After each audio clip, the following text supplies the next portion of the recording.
gone, I can't go on feeling 2 foot small. Everyone.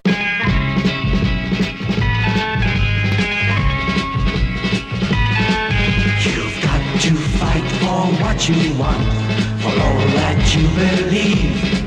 It's right to fight for what we want, to live the way we please. As long as we have done our best, then no one can do more. You utter bastard. Hello. Welcome to the Flashing Blade VidiProg.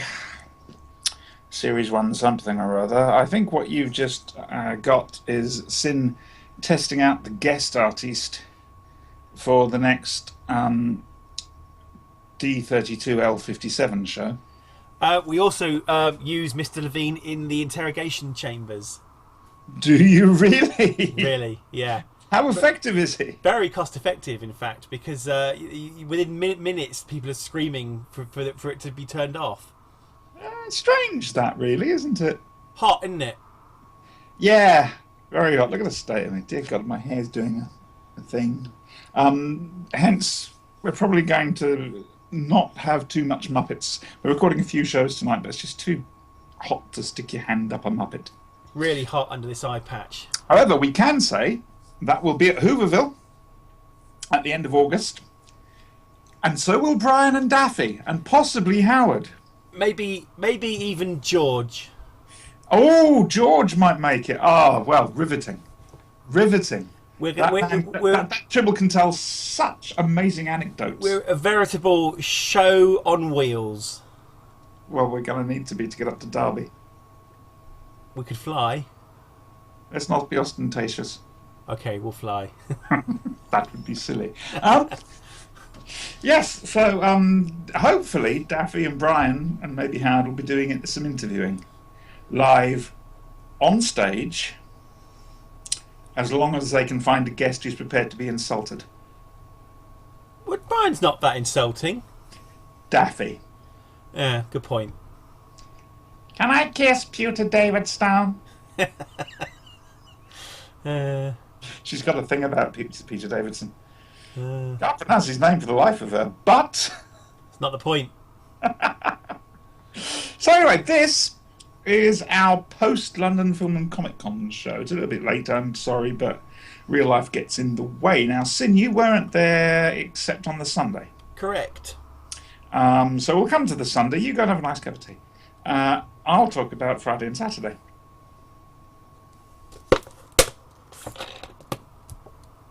That is not tea. Starts with a T.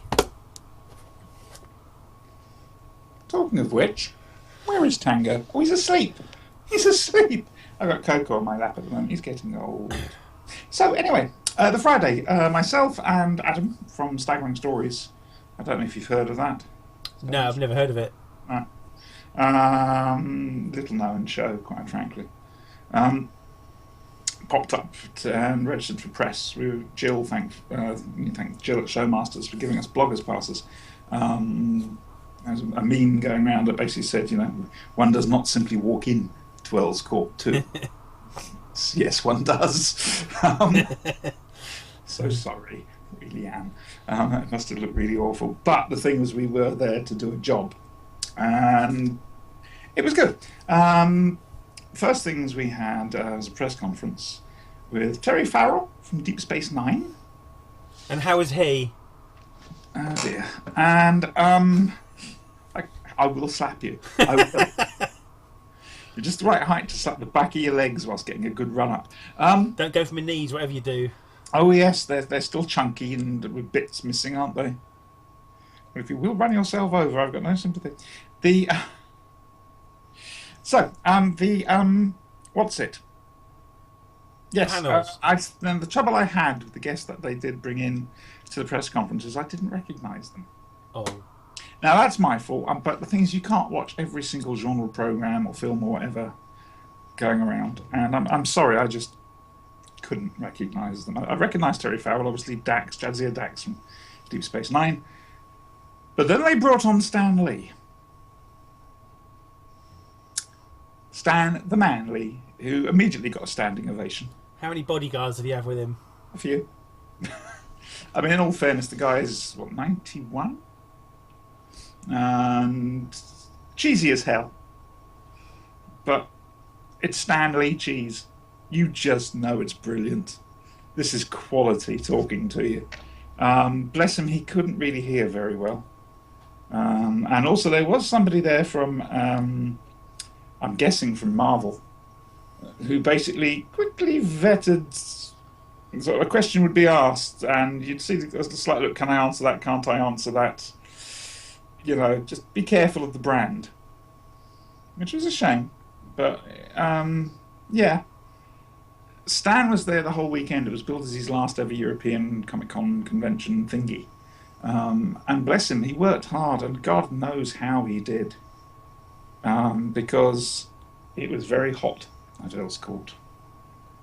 After the Stan Lee conference, which you'll be able to hear, sorry you can't see it filmed, but you'll be able to hear on the audio podcast, which will also have interviews from David Collins, Silver, and Poole, yes indeed, and Mordrin. I didn't mention having a load of spaghetti on his head. Well, I was going to say, was his brain showing? Tom Chadbourne. Duggan. Duggan. Or Train Guard Merdine. Uh-huh. Is it Merdine or Mergrave? Oh, I can't remember. All I remember is he'd stolen the helmet from Earthshock. Yeah, Duggan, basically. And he was lovely. We can tell you now that he's coming back to the Blake 7 range in Big Finish. Ooh. Yeah, that should be interesting. He's Series 3 Blake 7 as well. So we're talking Tarrant, Avon... Dana. No Dana. Oh. That's why Tom Chadbourne's there. Oh. I have a feeling Josette Simone is not exactly... I think it might be a bit beneath her nowadays. I don't know. There's probably reasons. Anyway, so there's that. And also, Nida. Nida. Oh, really? Yeah, yes.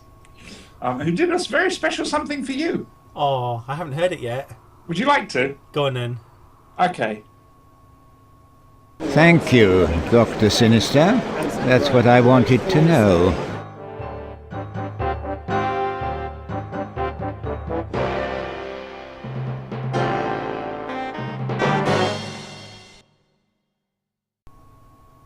That was good. Did you enjoy that? Thanks. Yeah. Yeah, we just sort of stopped, and he'll put it in afterwards. But I guarantee you, he loved it. Cool. Yeah, and also an interview with somebody, I don't know who it was, who they were. They're like an extra monster person in Doctor Who. It was quite peaceful and quiet on the Friday night. The Saturday, however... Uh-huh. Oh dear.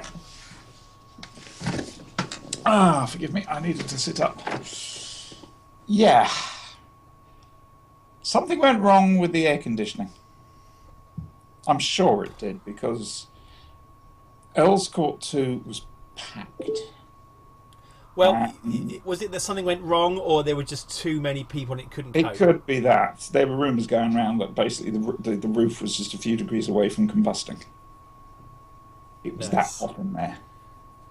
I don't know how true that is. To be fair, they did have a dragon in there. It was the dragon. It wasn't a dragon so much as the skeleton of a dragon. Yeah, but, you know, it kind of helped having what is essentially a combustible reptile on the site. Well, there were enough Khaleesi's around there to have dealt with it. Anyway, so that was the day of wandering around, investigating everything, and also visiting a couple of panels. We managed to visit the Jenna Coleman panel. Got a recording for that, which is going to be on the Web of Queer podcast, which I'm taking part in. Details and modifications will be distributed afterwards. However... but there was also the Doctor Who panel, which is John Hurt, Paul McGann, and the Vast Toffee, which is good. I got to ask a question, and I got a cheer for asking it as well. Cool. And yeah, so that's all going to be on the audio podcast, apart from the Janicom one, which will be on the Web of Queer. So that's, you've got that to look forward to. It might even be out by the time you see this. Depends if I can be asked to sit here with headphones over my hot, sweaty ears, basically. There were very long queues, very, very long queues outside Earl's Court. People, I spoke to people who'd been queuing for 5.5 hours to get it. I'm in two minds about this. First of all, there's only so many people that a building can take. So there are going to be queues.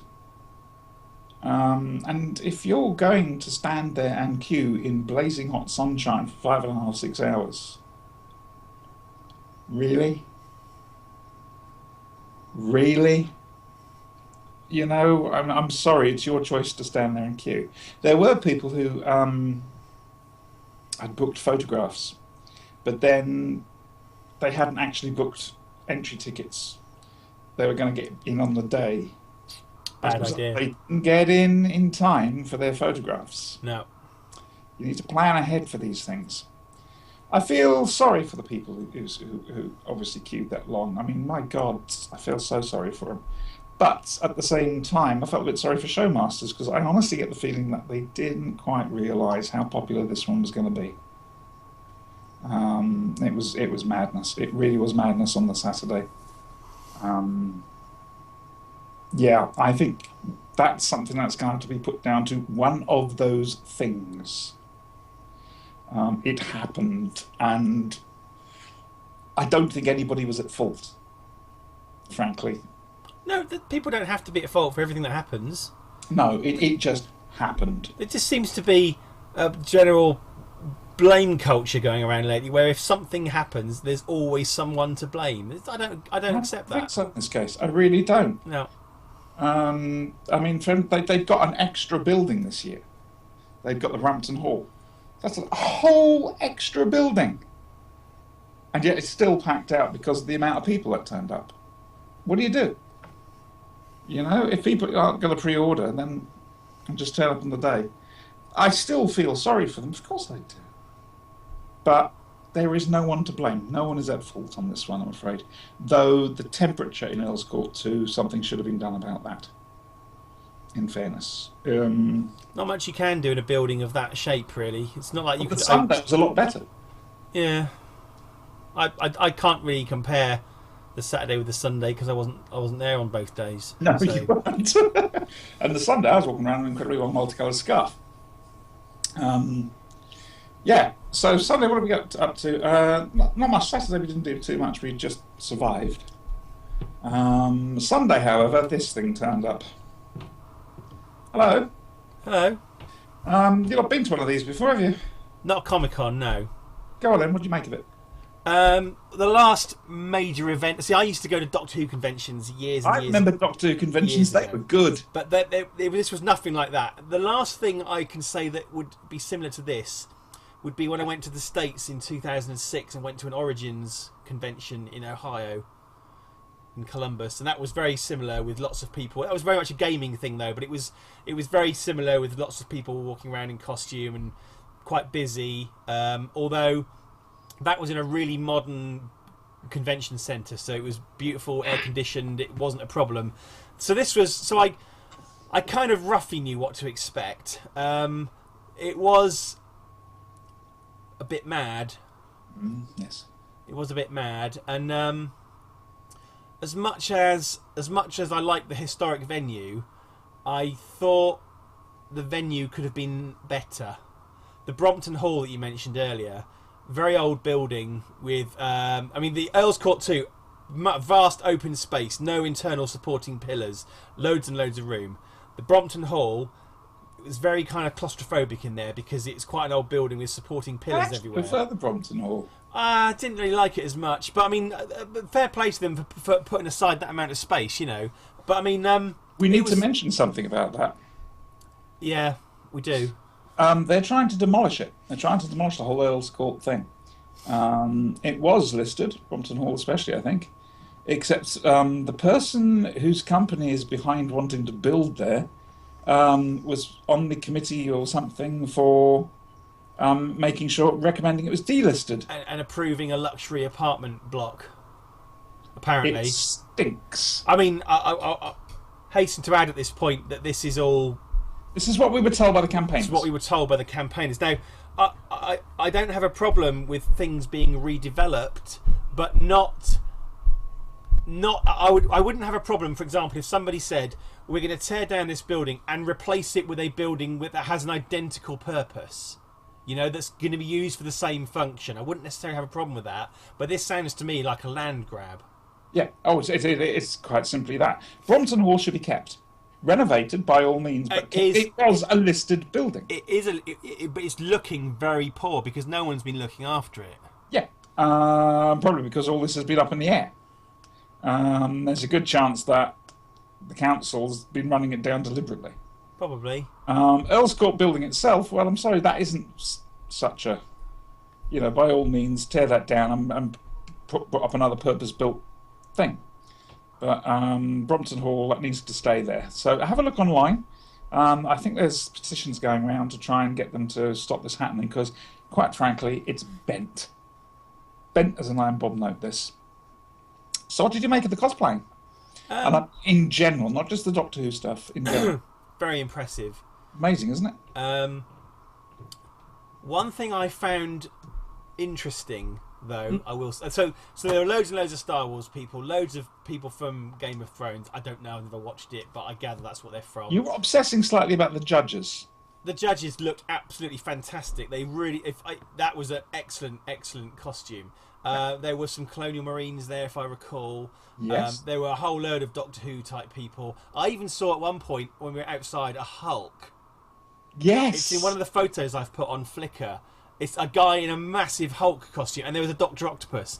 The one thing that I will... Dr. Octopus was awesome. The one thing that I will say that I was really surprised, and this is not just for the cosplaying, but this is for stuff in general. Trek seems to be dead. Yeah, it does. Star Trek is dead. Iceni, but that was it. There was a recruiting office there. There was a lady selling Georges. But I think that was, God, just a pithy one-liner like that cracks me up. It's amazing. Sorry, go on. Yeah, he's quite... He's a comedy machine. It's his timing is so impeccable, isn't it? It's amazing. I saw one person in a Star Trek uniform. One person. Now, I know Trek isn't exactly the flavour of the month because there's no series in production, but we've had a couple of films lately. And very good films. I'm really surprised that, given the strength of Star Trek over past years, that it appears to be dead. I think what you've got here is basically Trek's very own theme park years. Right. When Doctor Who was off the air. That's what we've got. I guarantee you there's a hardcore of people like the USS Iceni crowd who are keeping it alive. The trouble is Paramount have already got the whole merchandising thing down off pat and the licensing and this, that and the other. Whereas the BBC back then sort of did, sort of didn't, and were very free and easy with it. It didn't really give a shit. Only when it came back did it become a brand. See, if I'd known, apart from the fact that I was carrying crap loads of cameras, if I'd known, I would have been tempted to have gone on in my Star Trek uniform. Have you got one? I have got a Star Trek uniform. What sort? It's original series. Yes, what colour? It's a Commodore's uniform. All right. Yellow, command. Right. I've got communicators, I've got phasers, I've got tricorders, I've got George. Where's he getting from? I'd actually Who needs to work for a cracker company to actually have decent jokes in a cracker? I would really consider going in a Star Trek uniform next time, just to kind of, you know. I mean, I'm not a massive Trekkie. Don't get me wrong, but I'm enough of a Trekkie that I've got. I used to have several Star Trek uniforms. I've only got the one now, but I'm enough of a Trekkie that I would go in a Star Trek uniform. And the thing is, the trouble is, you got a Commodore's outfit, which means you're going to go mad. Oh, inevitably. Yeah. What you should do? I've got different. I've even got a phaser where the phaser 1 clips into the main handle. It's brilliant. Get a code and go as Chris Pike, Commodore Pike. Yeah, could do. Yeah. Yeah, just like spray lots of sweat all over every 5 seconds and just... Yeah, no, I think Trek's having its downtime. Oh no, we did see a Borg. I'm lying. We saw a Borg. Superb Borg. Very good. Yeah, but yeah, apart from that, no Trek. Well, there was the pregnant Orion slave girl with the sign that says Kirk was here. Didn't see her. She was there on the Saturday, I believe. It was brilliant. But yeah, no. Like I say, I think Trek is having its downtime, and it'll come back. There are rumours of a couple of new series going to be made. And you're right. Yeah, it's fine. Carry on. Don't worry, your security staff will deal with it. So yeah, the Who cosplayers, big up to you, my homies. I really shouldn't say things like that. Bye, teddy bear. Hang on, he's gonna go. There it is. Don't you knock her over. That was a very impressive noise. Was it? Yeah, it reminds me of a sound effect from Doctor Who, and I can't think what it is. No, it reminds me of the brain in Ultra World, that Blake 7 episode. I haven't seen that in God knows how long. It sounds like a boom, sounded a bit like that. It was cool. What I did get, I got itty bitty Dalek. I've got one of those. Yeah, and I'm actually, these are the is it 3.5 inch? What's how big? 3.5 inch. I'm actually really impressed by these. This Dalek is a hell of a lot better than the 5.5 inch range Daleks. Modern day Daleks. It's really, really good. I also got, and I've got to thank Sinister for this, and I've got to sort that out with you. This. That is nice.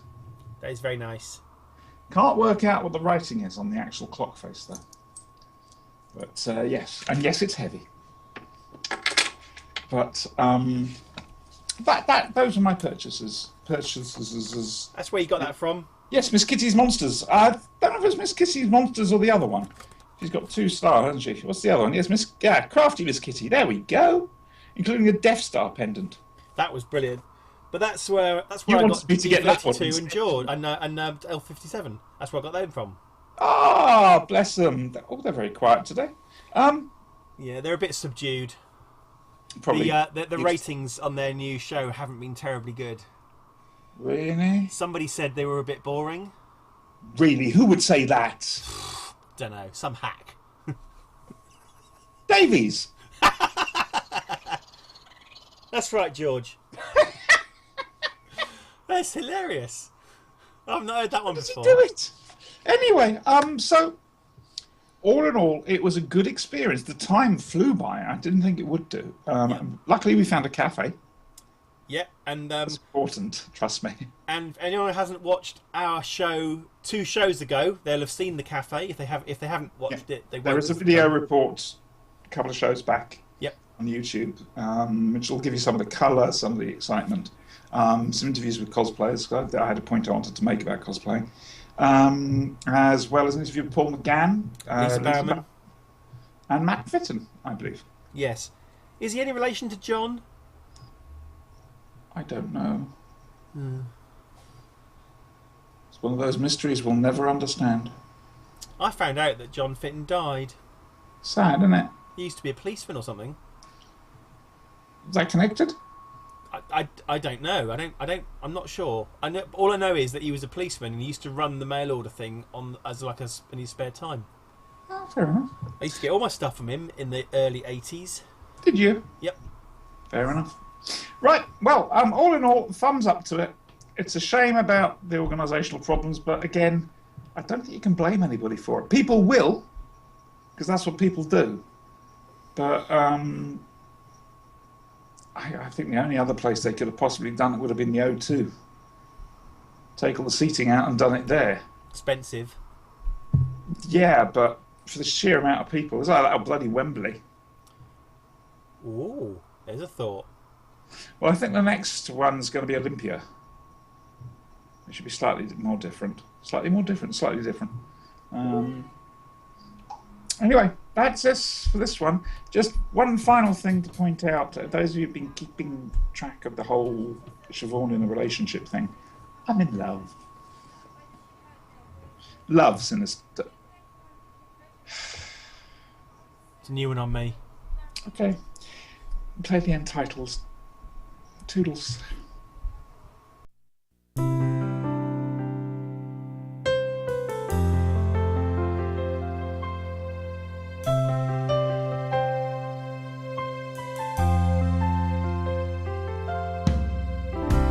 Must have been cold there in my shadow, to never have sunlight on your face. You were content to let me shine, that's your way. You always walked a step behind. So I was the one with all the glory, while you were the one with all the strength. A beautiful face without a name for so long, beautiful smile to hide the pain. Did you ever know that you're my hero, and everything I would like to be? I can fly higher than an eagle, 'cause you are the wind beneath my wings.